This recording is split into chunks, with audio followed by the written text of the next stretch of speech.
larger companies where you have organized sector of having a separate scrum master followed by business analyst, and then development GUI design team, and then testing team, all will be involved in the scrum team.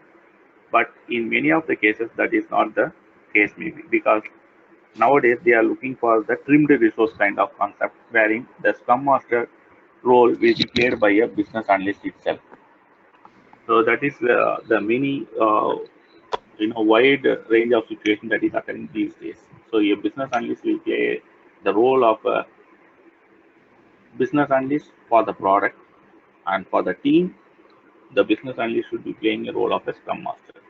So in that case, so what it happens is before the sprint is going to start, you have a sprint planning meeting that is being taken. So during the sprint planning meeting, you suggest as a business analyst, you suggest say I have some 20 items into the list. So out of this, first 7 items has got highest priority. So you cannot force all the 7 items to be delivered within the sprint one. Now the developers will discuss depending upon their team availability, depending upon the resources that are available. They will discuss based on the weightage of the each and every item. Here, when I say the weightage or the complexity of any requirement, it is purely on the development task.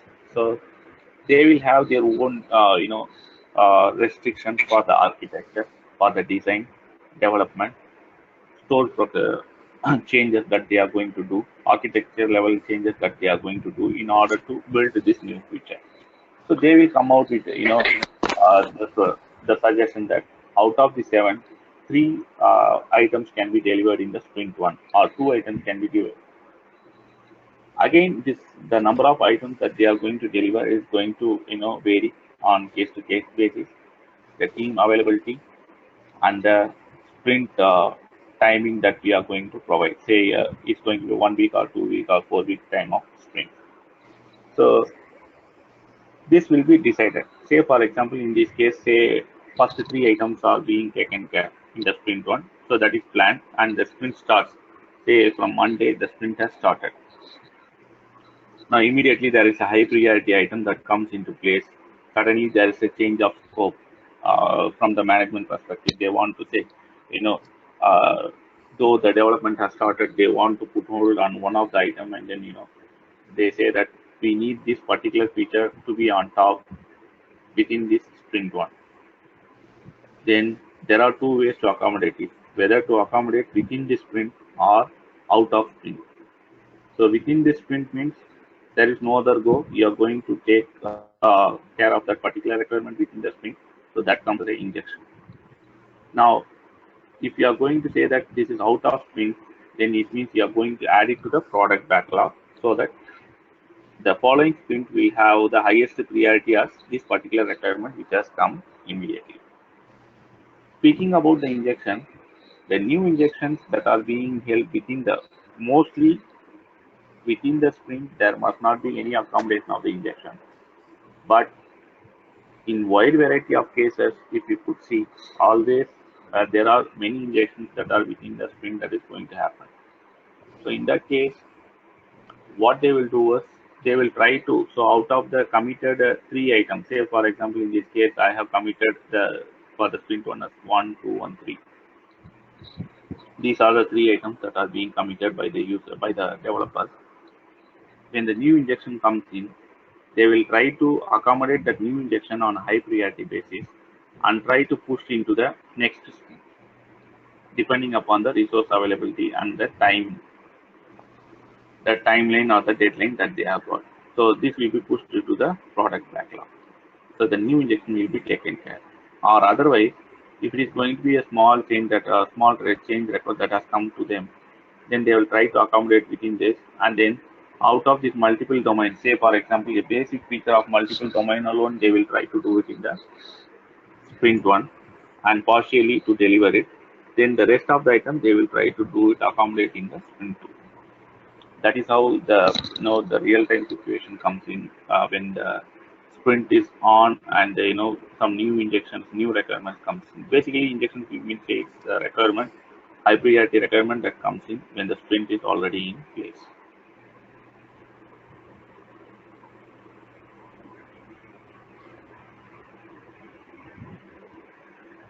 Any doubt? No, Abdul.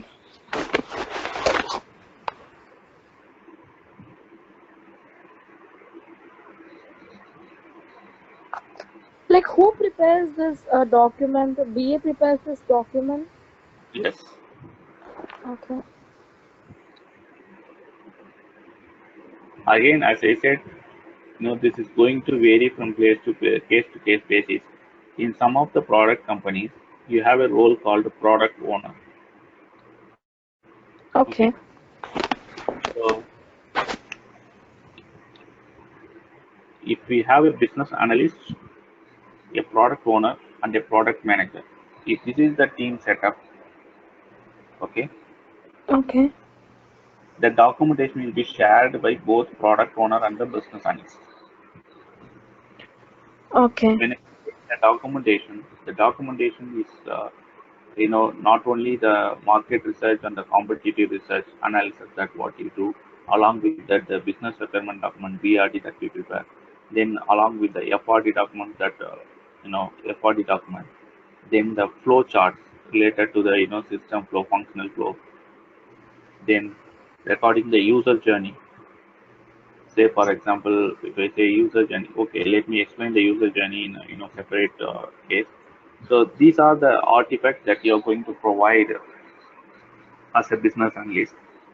In certain cases where the product owner is also available, in that scenario, most of the tasks between the business analyst and product owner will be equally shared.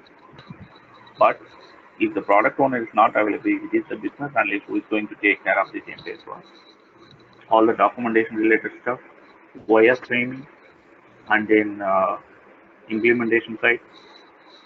Yeah, of course, the demo to the BA, the demo to the development, we design team, testing team, yeah, end user. So everything will be taken care of by the business analyst.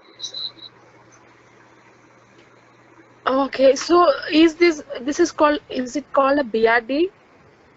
No, no, no. This is not a BRD. This is a competitive analysis. Okay. So, competitive research or competitive analysis. You know, spreadsheet that we prepare. Okay. And this is exclusively for the product-oriented type of companies. If you are going for a project-oriented type of company, this is not at all in place because you need not bother about the competitor. You directly depend upon the requirement which was given by the Client. client directly. Okay. There the case might be different. The approach might be different. Only thing is you directly have the requirement get it done from them, from the stakeholders or the end users directly, and get it signed off from them, so that we ensure that whatever the requirements they had asked and whatever you have recorded are same. So that while we are going for deliverables, there should not be contradiction that the deliverables was not meet the exact requirements. So in order to ensure that it's not going to happen, we record everything as a document, and that particular document will be shared among the stakeholders. They will sign off stating that this is fine, this is fine, this is fine. Say for example 10 requirements are there, so all the 10 requirements they will read out. We will be explaining the each and every 10 requirement in the document, and it will be signed off by the particular stakeholder or the client or the IT head in some of the cases. Because mostly, if you are providing the solution to the business-oriented customers, there won't be multiple IT users. There will be a single IT manager who is going to sit, and then you have other end users. Say for example, if it is an insurance company, you have uh, uh, underwriter person, you have a sales guy, you have a uh, other client department person, you have a motor functional guy, but on top of it, who is going to be the system in charge will be the IT manager. So all those will be the department-wise head, and this IT manager is going to be held responsible. So what we do is we circulate all the requirements that we have recorded, and then get it signed off from each and every department, and finally with the IT manager to ensure that all the recorded items are as expected. Okay. I, for each and every case of document, I will show you, with an example like what we did today. Yes, yes, that would be great. Okay.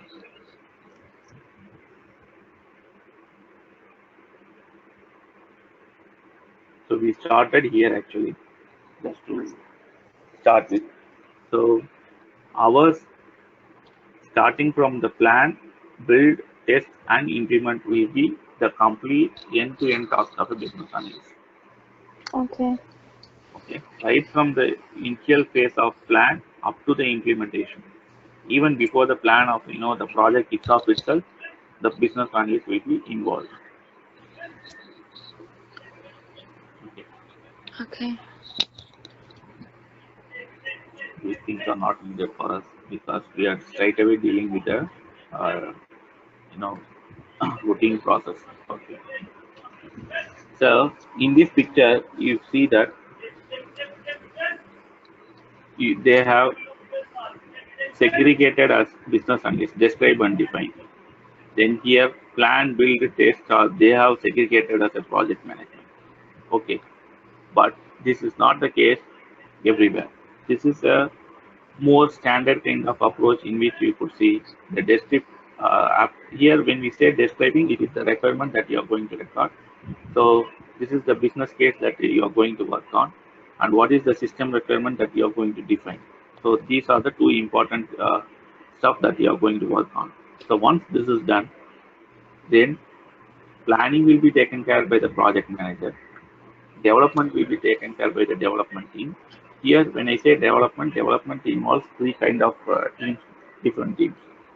Like you have design, GUI, and the original development team. So they are involved. Then the testing team is going to involve on the testing side. Then implementation team, if there is a separate implementation team, they are going to do. But in all these cases, you know, the business analyst has a greater hand on it. Why? Because if they are going to plan the stuff, then you are going to have your own say that these things has to be prioritized first, these things has to be prioritized later. So that is from your end because you know what exactly the client is requesting or client is in need. So those things you are going to request him. So you will have a say on this. Then while they are building the thing, whether they are building it right or whether the there is any deviation, if there is any deviation, how to get back onto the track. So how the requirements have been understood by the developer point of view or GUI point of view. Then what is the user flow that they have provided in their development side. So those things you have to describe it because even though the product is in or the project is in a development phase, you can very well go and play around and then give your suggestions and feedback at any point of time in order to have your project or the product in shape, in a good shape. Then, before officially releasing the product or the project to the testing team, it is the business analyst who is going to do a end-to-end testing of the project or the product. So here also the business analyst hands comes into picture. Then when they go for implementation, obviously it is going to be the interaction between the end users and the client users who are going to place who the software company is going to place the product into a or the project into a UAT phase. So under the UAT, business analyst is going to test every stuff and then see that everything is in order, ensure that the users are given the required credentials. You have a workaround on various alternate options. Try to provide the scenarios to them, and then ensure that the implementation phase is as smoother as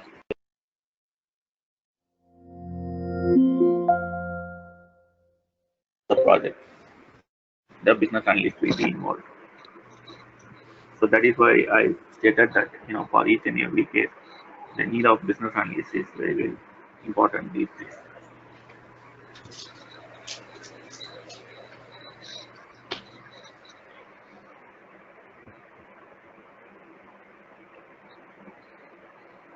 So here you could see this particular case.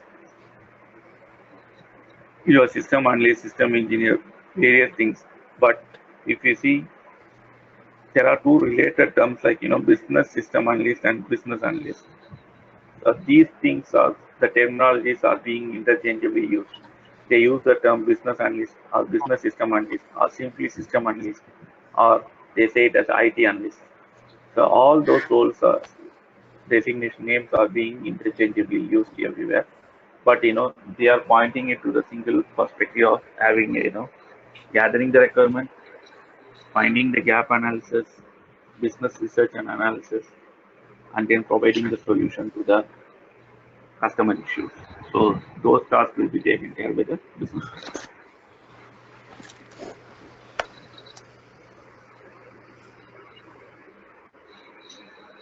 Got it? Yes, I got it. Okay.